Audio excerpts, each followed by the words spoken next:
너무너무 무더운 시간을 보내고 계신데 머지않아 꺾일 걸 보고 조금 더 견디시면 될 것 같습니다. 런던에서 기차를 타고 2시간 정도 걸쳐서 브래드포드 온 에이본이라는 작은 시골에 도착을 했습니다. 작은 시골이지만 근처에 굉장히 좋은 공원들, 500년, 700년 이런 오랜 건물들이 있는 아주 넓은 공원들이 많이 있는데, 그곳에 들어갈 수 있는 1년 입장권, 내셔널 트러스트 그곳에서 관리하는 입장권을 이모님이 사놓으셨는데, 제 이름이 어려운지 제 이름을 외국인도 쉽게 대할 수 있도록 리 데이빗 이렇게 이름을 새겨놨어요.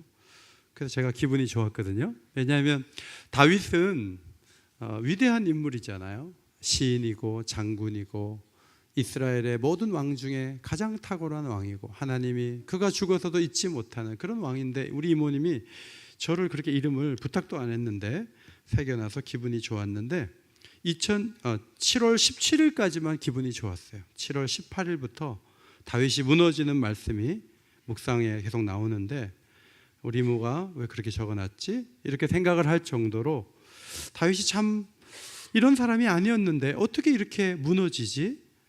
어떻게 다윗이 이럴 수 있지? 이런 본문이 계속 나오는 것을 보고 당황을 하게 됩니다. 다윗에게는 여러 아들이 있었는데 그 맏아들 이름은 암논이라는 사람이었습니다. 순서대로 하면 그가 왕이 되어야 되는데 암논은 이복 동생, 여동생 다말을 좋아하죠. 그래서 아버지를 통해서 그 동생이 자기 집에 오게 한 그날 성범죄를 저지르고 그 여동생을 내쫓습니다. 다말의 오라비 압살롬은 2년 동안 조용히 있다가 또 아버지를 동원해서 그 암논 형이 자기 집에 양털 깎는 날 오게 만든 다음에, 그리고 그 암논을 공격해서 종들로 하여금 죽이도록 그렇게 하는 일에 성공을 합니다. 그리고 외가가 있는 구슬 땅으로 망명길에 올랐어요. 다윗의 둘째 아들이 있었는데 길르압이라는 아들인데, 여러분이 잘 아시는 나발의 아내 아비가일의 소생이에요. 그러니까 이제 재혼을 해서 낳은 길르압이라는 아들에 대해서는 다윗이 왕위를 물려줘야 되겠다 그런 생각을 안 했던 것 같은데, 범죄를 했지만 형을 죽이고 도망갔지만 이상하게도 이 압살롬에 대해서는 굉장한 그리움이 그 속에 있는 것을 요압 장군이 읽고 압살롬을 그술 땅에서 돌아오도록 하게 해야 되겠다, 이제 그런 생각을 하게 됐어요. 그래서 드고아에 사람을 보내서 지혜로운 말 잘하는 여자 하나를 불러다가 상복을 입히고 그리고 왕 앞에 나가게 했습니다. 왕이여 도우소서, 저는 과부입니다. 남편이 죽고 여종에게 아들 둘이 있는데 둘이 싸우다가 그만 형이 동생을 죽이고 말았습니다. 그래서 아들을 하나 잃었는데 제가 지금 상중이잖아요. 상복을 입고 있잖아요. 그런데 사람들이 동생을 죽인 형 내놓으라고, 그 녀석도 죽여야 된다고 하면서 내놓으라고 하는데, 그러면 저는 하루아침에 두 아들을 다 잃어버리는 거예요 하면서 막 이 불쌍한 표정을 지으면서 얘기를 하는 거예요. 그러니까 왕이 내가 너를 위해 명령을 내릴 테니까 걱정하지 말고 가라. 그러니까 막 계속 불안해하니까 왕이 이렇게 얘기했어요. 여호와의 살아계심을 두고 맹세하노니 내 아들의 머리카락 하나도 땅에 떨어지지 아니하리라. 내가 꼭 살려줄 거야. 걱정하지 말고 가라고. 그때 여인이 왕에게서 내쫓긴 아들 압살롬을 집으로 돌아오도록 하셔야 될 것이 아닙니까? 하나님도 내쫓긴 자를 버리지 않는 분이십니다. 종이 청하오니 왕의 아들 압살롬을 돌아오게 하십시오. 요압이 시켜서 한 것을 용서해 달라고 하면서 지금까지 연극을 한 거예요. 그때 다윗이 그 연극을 보고 감동을 받아가지고 요압 장군을 불렀어요. 그리고 뭐라고 명령했냐면 청년 압살롬을 불러오라. 다 같이 따라합시다. 청년 압살롬을 불러오라. 청년이 아니고 아들이죠. 그런데 마음속에 모가하게 아들이에요. 내 마음속에 암논을 죽였는데, 그러면서 돌아오는 것까지만 허락한다. 예루살렘에 오는 것까지는 허락하지만 그건 왕자가 아니다. 내 아들이 아니다. 이제 그런 생각이 공의롭기 때문에 있었습니다. 그래서 예루살렘으로 돌아왔어요. 돌아왔는데 아버지 얼굴을 못 보는 거예요. 그리고 범죄자였기 때문에 왕자의 신분이 회복도 안 된 상태에서 2년의 시간을 기다리고 있었습니다. 압살롬은 아버지를 만나야 되는데, 그래야 일이 해결이 되는데, 그래서 요압 장군에게 사람을 보냈어요. 그때 요압 장군이 안 만나주는 거예요. 사람을 보내도 오질 않아요. 이 성격이 급하고 악독한 이 압살롬은 요압의 보리밭에 불을 질렀어요. 그러니까 요압이 그냥 쫓아왔죠. 아니, 남의 밭에 불 지르냐고. 아니, 이렇게 살게 하려고 나를 그슬 땅에서 돌아오게 했냐고. 우리 외할아버지가 왕이라고, 왕. 거기 있으면 훨씬 난데 나를 왜 여기 오게 해서 이 고생을 하게 하냐고. 빨리 아버지한테 가서 나를 보게 해달라고 막 얘기를 했어요. 요압이 왕에게 가서 압살롬을 만나야 되겠다. 그래서 압살롬을 왕이 부르게 됐어요. 그래서 왕이 그 아들을 보자 입을 맞춘 거예요. 이 화해의 표시고요. 이제 이 아들은 내 아들로 정식으로 복권이 된다는 사인을 사람들 앞에서 보여준 거예요. 그렇게 화해해서 이 압살롬이 아들의 위치에 올라와서 그 다음에 하는 일이 뭐냐면 아버지를 공격하는, 아버지를 죽이겠다고 칼을 들고 덤비는, 백주의 대낮에 아버지의 첩들을 욕보이고 돌아올 수 없는 강을 건너는 거예요. 예루살렘을 완전히 장악하고 나라를 무너뜨리는 그런 일을 하고야 말았습니다. 여러분, 다윗이 설득되지 않아야 했죠. 오히려 책망하며, 요압을 불러 책망하며, 그 녀석은 암논을 죽인 살인자다, 내 아들 아니다, 이 선을 끝까지 그었어야 돼요. 그런데 그냥 품었어요. 용서해 줬어요. 회복시켜 줬어요. 그랬더니 문제가 더 커지고 말았습니다. 우리는 이 부분에서 모압 다윗의 무능함과 공의롭지 못함과 요압의 잘못된 모습을 발견하게 됩니다. 오늘 이런 말씀을 가지고 제가 한 달 만에 여러분에게 설교를 하면서 무슨 설교를 해야 되나, 이 본문이 너무 까다로워서 제가 몇 번이나 시편으로 가려고 많이 생각을 하고 고민을 했다는 것을 알아주시기를 바랍니다. 제가 이 오랜만에 나와가지고 압살롬 얘기를 해야 되는데 이게 참 어렵다는 거죠. 그래서 기도하면서 이 말씀 속에 우리에게 주시려는 메시지가 무엇인가 계속 하나님께 물었습니다. 저는 이 말씀을 보다가 이 왕의 화해가 잘못된 거잖아요. 그런데 만왕의 왕이신 하나님께서 우리와 화해를 하실 때 이런 식으로 화해하셨는가 제가 질문하게 됐어요. 하나님은 우리와 화해하실 때 이렇게 미봉책에 불과하고 거칠애에 불과한 본질적인 문제를 하나도 다루지 않고 그냥 덥석 안았다가 괜히 욕만 먹게 되는 결과를 초래하는 그런 화해를 하신 하나님이 아니고, 하나님은 완벽한 화해를 하신 분이시다. 제가 그것을 보면서 오늘 몇 가지 교훈을 정리해서 말씀을 드리고자 합니다. 첫째로, 죄를 그냥 덮으며 화해한 다윗과 죄 문제를 정면으로 돌파하신 하나님, 성부 하나님을 우리는 대조적으로 볼 수 있어야 합니다. 로마서 5장 1절에 사도 바울은 하나님과 우리가 화평을 누리자 이렇게 권하고 있습니다. 여러분, 우리가 하나님과 화평을 누리고 화목한 관계를 이룰 수가 있겠습니까? 하나님은 전능자이십니다. 우리는 피조물입니다. 하나님은 의로우신 분이십니다. 우리는 하루에 3번 이상 안 좋은 생각을 합니다. 1년이면 1000번 이상 안 좋은 생각을 하고 수많은 안 좋은 일들이 우리의 손끝과 발끝을 스쳐 지나가는 죄인들입니다. 그래서 우리는 하나님 앞에 온전히 나아갈 수 없고 그분의 임재 속에 조금도 설 수가 없습니다. 하나님은 두려움 그 자체이고 피하고 싶은 분일 수밖에 없습니다. 그런데 하나님이 우리와 화평을 누리기를 원하셨습니다.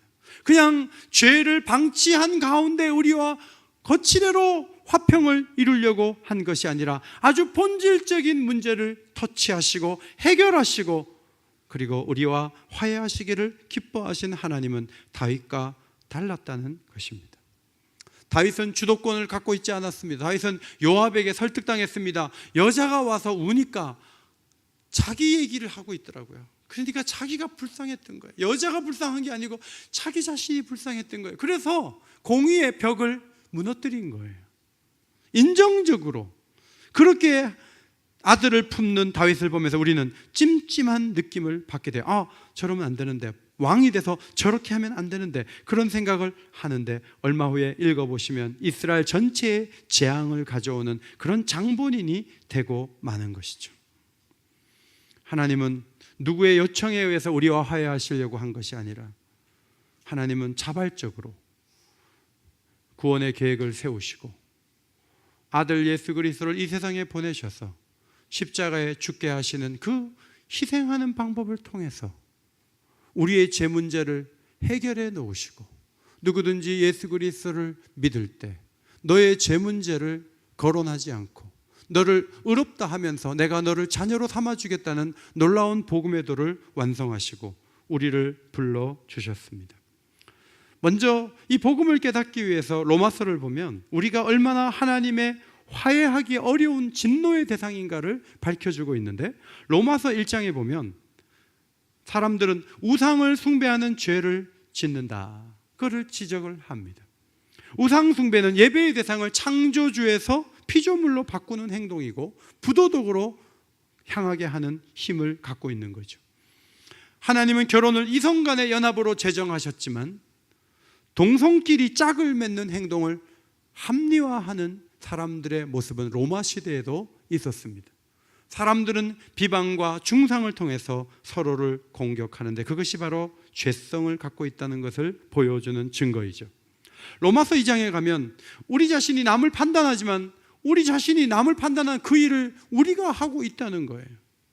유대인들은 율법을 가지고 자신들이 누군가를 가르치는 것 같지만 자신들이 가르치는 바를 지키지 않는 잘못을 행한다고 지적한 후에 로마서 3장에 가면 하나님을 찾는 사람이 하나도 없다. 그 입에 저주가 가득하고 그 발은 폭력을 추구하고 그 눈은 잘못된 방향을 들여다보는데 민첩할 뿐이다. 전도서와 시편과 이사야서 말씀을 인용하면서 로마서 3장에 길게 서술을 합니다.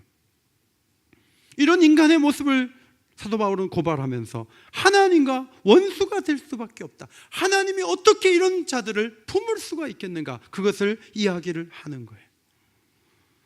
그런데 우리는 하나님과 화해할 마음이 조금도 없는 그 상태에 있는데 하나님께서 먼저 손을 내미시는 거예요. 그리고 화해하시기 위해서 먼저 아들을 세상에 보내시고 십자가에 죽게 하심으로 우리 대신 형벌을 받게 하셨습니다. 그 일을 행하심으로 우리를 구원하시고 화평의 관계를 이루셨습니다. 하나님은 아들을 죽게 하심으로 전에 지은 죄를 강가하시고 아들의 죽음을 가지고 우리가 하나님 앞에 나아가게 하심으로 자신도 의롭고 우리도 의롭게 하시는 두 가지 목적을 성취하셨습니다. 하나님은 문제의 본질을 아시는 분이죠. 그리고 이 문제를 해결하시고 우리와 화해를 하신 거예요. 세상에 많은 화해는 제스처에 불과할 때가 너무너무 많아요. 저는 판문점에서 우리 대통령과 북한의 지도자가 이렇게 얼싸 안을 때 우리가 북한 선교 기도를 했는데 이제 북한에 곧 교회가 세워질지도 모르겠다, 그런 생각이 그날 들었어요. 지방선거 하루 전날 싱가포르에서 트럼프 대통령과 북한의 지도자가 서로 막 웃으면서 화해의 제스처를 취했어요. 그래서 저는 북핵 문제가 한 8월 안에 다 해결될 줄 알았어요. 그런데 뭔가 긴장이 계속 오가면서 뭔가 해결이 안 되면서 뭔가 이게 풀려지지 않는 그런 것들이 계속 이어지는 모습을 우리가 보지 않습니까? 성도 여러분, 하나님이 이루신 화해는 그런 종류의 화해가 아니에요. 완벽한 화해를 이루셨다는 것을 기억하시기를 바랍니다. 하나님과 화해를 하면 어떤 은혜가 있냐면요, 화해하신 하나님이 우리의 아버지가 되어주시는 거예요. 그래서 우리의 미래의 문제가 하나님 손에 달려있음을 믿고 하나님께 맡기게 되므로 미래가 불안하다 할지라도 그분께 모든 걸 맡기고 그분이 책임져 주실 것을 바라보면서 웃을 수 있는 축복이 우리에게 있게 될 줄 믿습니다. 그것이 우리가 화해를 통해서 얻은 축복이에요. 우리가 때로는 질병을 당하고 때로는 죽음을 맞이한다 할지라도 그 속에서도 우리가 웃을 수 있고 밝은 표정을 지으며 소망이 아직도 내 마음에 남아있다고 사람들에게 선포할 수 있는 것은 하나님과 화해한 결과가 우리에게 엄청난 영생으로 주어져 있기 때문에 그래요. 성도 여러분, 하나님과의 화해는 우리의 인생을 바꾸어 놓았고 그 어떤 두려움에도 갇혀지지 않도록 우리를 건져낸 축복인 줄 믿습니다. 이것을 우리가 붙들고 사는 거예요. 그래서 두려워하지 않는 거예요. 두려우면 이건 아직 하나님과 제대로 안 된 거죠. 두려워하지 않는. 저 이모부님이 작년에 병원 진단을 받고 말기 암 환자신데 항암 치료를 안 하고 호르몬 치료를 하니까 몸이 점점 이렇게 좀 뚱뚱해지세요. 그래서 이제 병원에서 약속한 시간이 서서히 다가오고 있어요.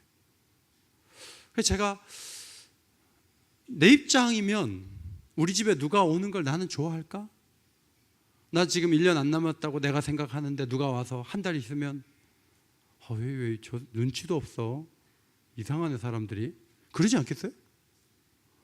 그래서 제가 봤어요. 눈치를 주나 안 주나.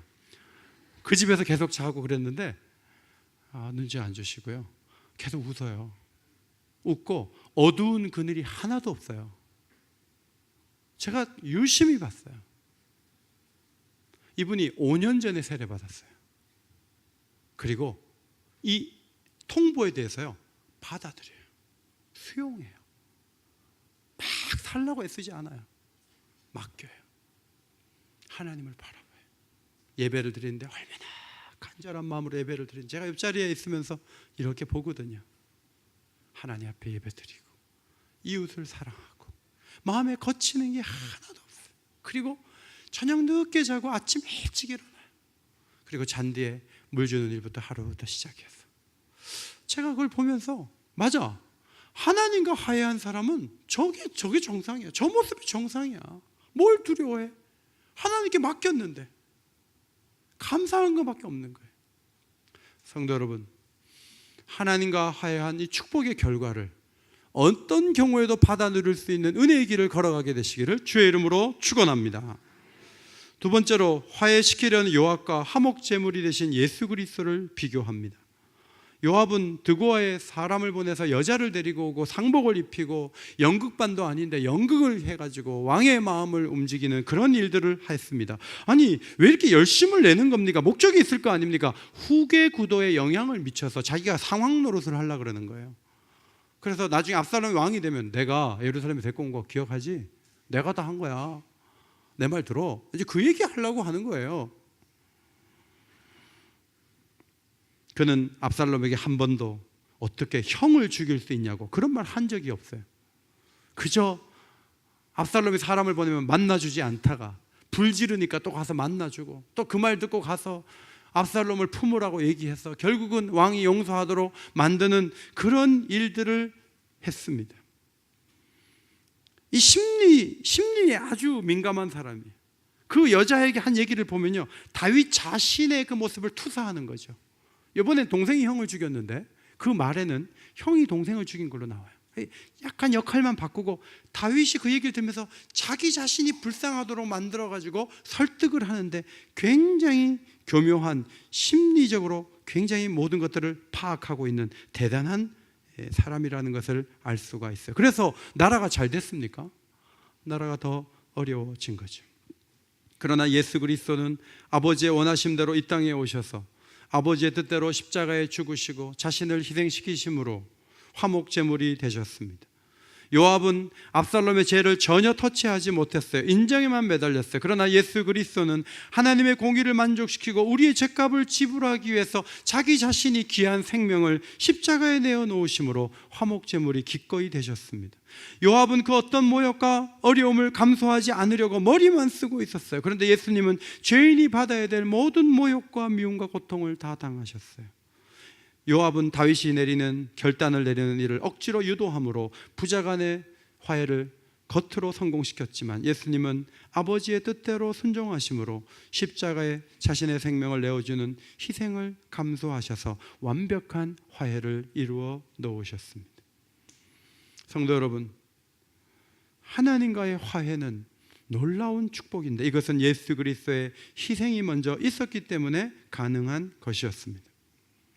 고린도후서 5장 19절 앞에 보시고 한번 같이 읽겠습니다. 시작.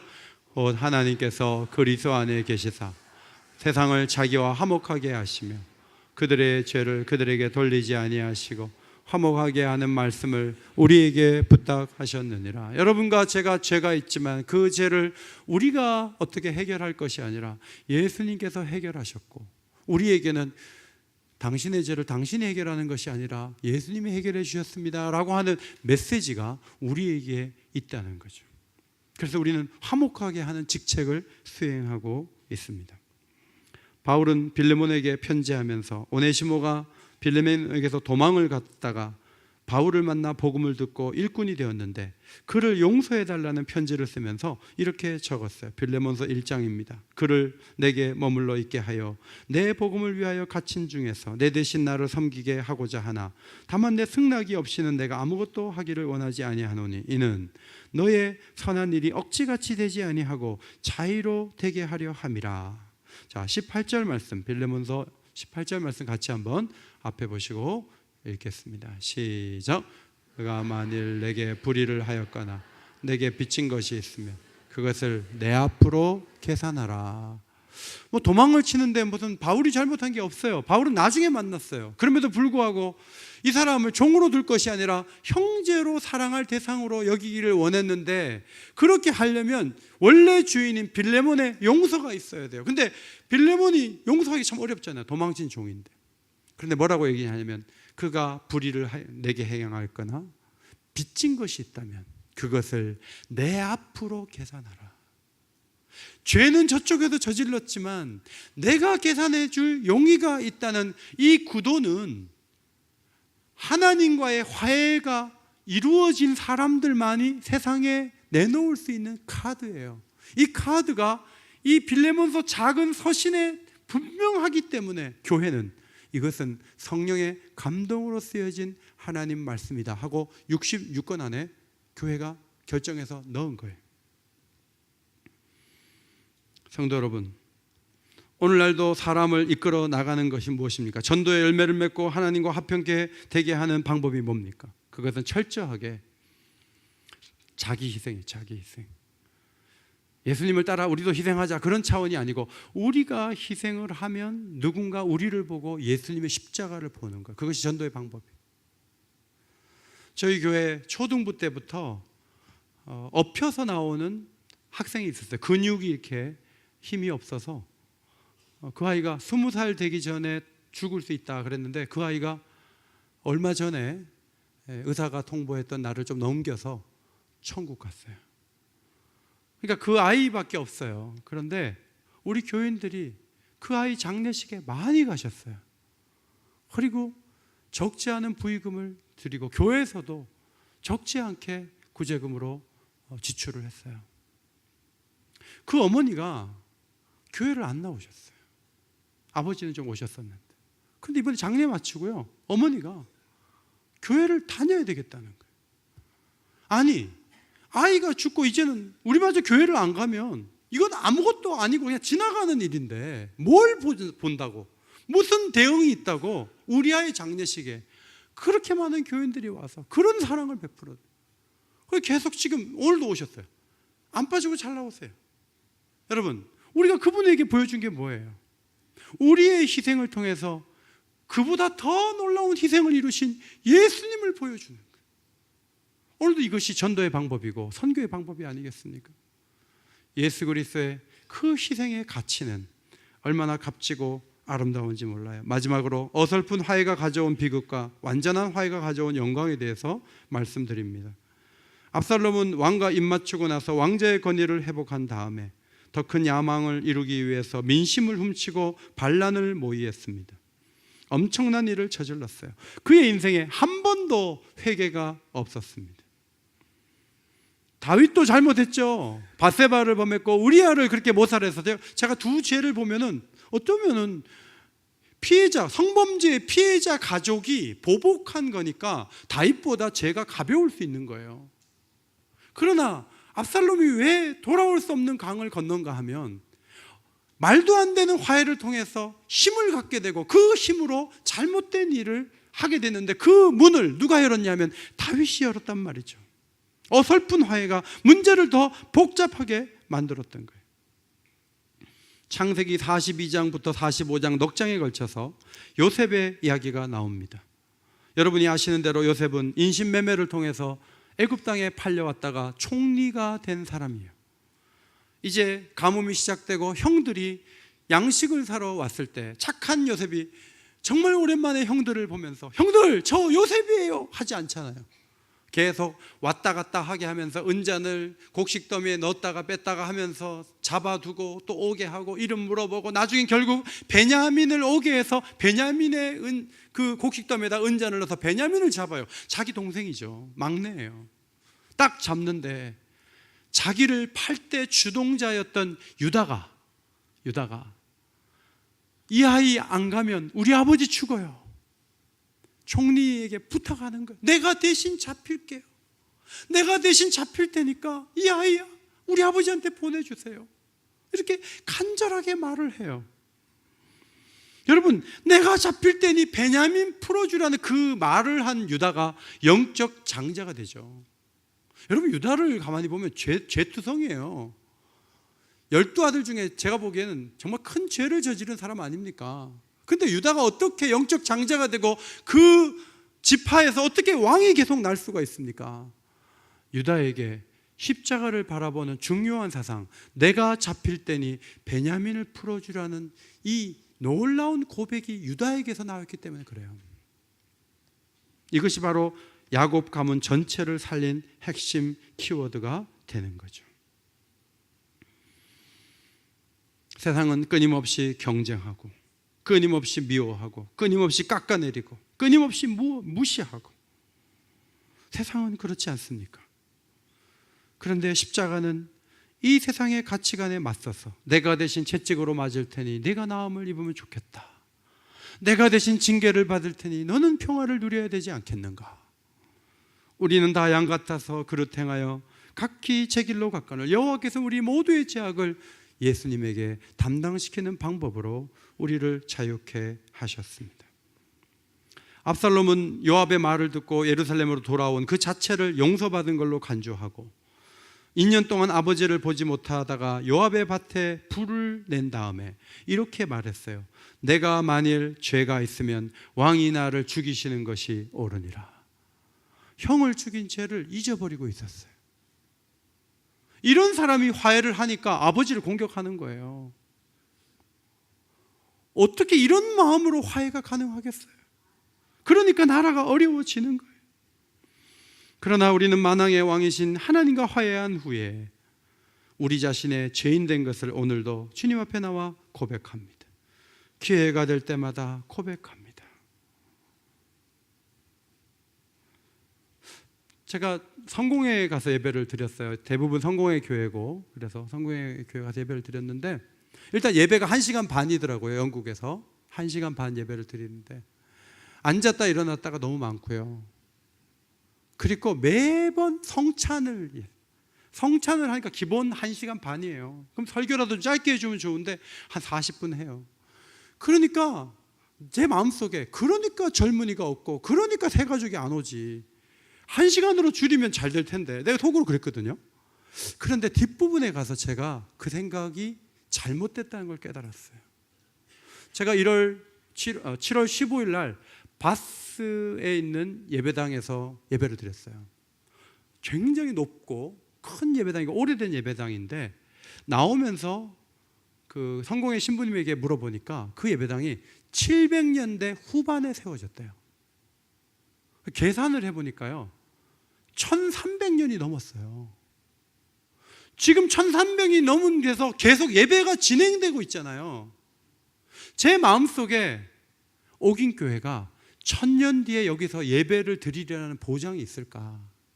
한국교회 굉장한 교회들이 1000년 뒤에도 예배를 잘 드리는 교회로 존속하고 있을까라고 질문할 때 많은 선교학자들은 어렵다고 봐요. 그러면 무슨 탁월한 프로그램을 하길래 그 교회는 1300년 동안 예배를 계속 드리고 있는가? 주일마다요 앞에 나가가지고요, 무릎을 꿇어요. 그리고 이렇게 해요. 떡을 받는 거예요. 잔에다가 이렇게 해서 줘요. 마시면 하얀 천으로 닦아요. 다음 사람.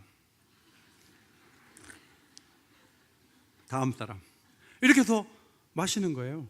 그러면서 뭐라 그러냐면 예수 그리스도의 피가 우리를 건졌다는 것을 기억하라는 거예요. 그거를 주일마다 하는 거예요. 그렇게 해서 1300년을 이어왔다고요. 십자가의 은혜가 선포되지 않는 교회가 존속될 수 있다고 보십니까?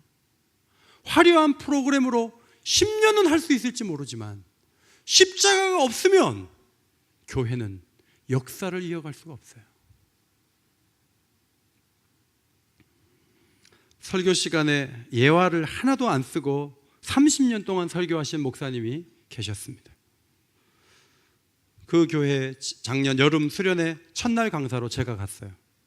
근데 목사님이 그때 그 즈음에 심각한 진단을 받으시고 올 초에 세상을 떠나셨습니다. 새로운 담임 목사님을 모시기 전에 교회가 새롭게 되기 위해서 여름 금요 기도에 4번 설교를 하는데 제가 넷째 날 강사가 돼서 그저께는 그 교회 가서 말씀을 전했어요. 저녁 식사를 하는데 장로님 한 분이 이런 말씀을 하셨어요. 목사님, 우리 돌아가신 목사님 말씀이 딱딱한 건 목사님도 아시죠? 네, 그분은 정말 예화를 안 들어요. 성경만 말씀하세요. 예, 제가 잘 알고 있죠. 목사님이 떠나신 다음에 우리가 모여서 열심히 기도하는데 하나님이 깨닫게 해주신 게 있습니다.